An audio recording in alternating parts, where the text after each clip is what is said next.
ગુજરાતના મુખ્યમંત્રી માનનીય ભૂપેન્દ્રભાઈ પટેલ સાહેબની નેતૃત્વમાં અને નરેન્દ્રભાઈ મોદી સાહેબના નેતૃત્વની અંદર દેશમાં 90 લાખ એટલે કે 10 કરોડ બહેનો આ સખી મંડળ સાથે જોડાય છે અને લખપતિ દીદી બનાવવાનું જે આપણો ટાર્ગેટ છે, નરેન્દ્રભાઈ મોદી સાહેબે ત્રીજી વખત જ્યારે વડાપ્રધાન બન્યા ત્યારે એણે સંકલ્પ કર્યો હતો કે મારી ત્રીજી ટર્મમાં હું 3 કરોડ લખપતિ દીદી બનાવવા માટે મારી સરકાર હંમેશા તત્પર રહેશે.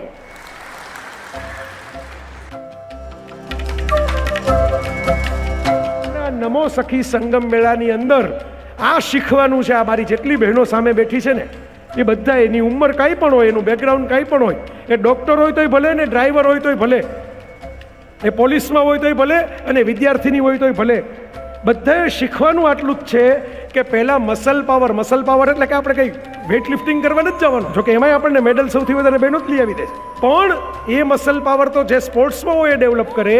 ફિટનેસનું ધ્યાન રાખજો મારા માતાજીઓ.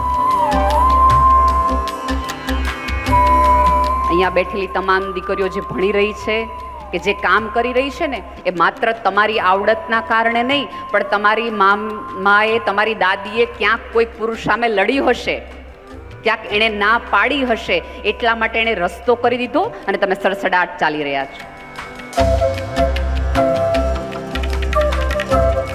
નમો સખી નામ બહુ સુંદર પાડ્યું છે. અંતે સંબંધમાં સખ્ય લગ્ન કરો છો ત્યારે જે વિધિ કરાવે છે ને મહારાજ, એમાં 7મી પ્રતિજ્ઞામાં એમ કે છે કે સખા સપ્તપદી ભવ.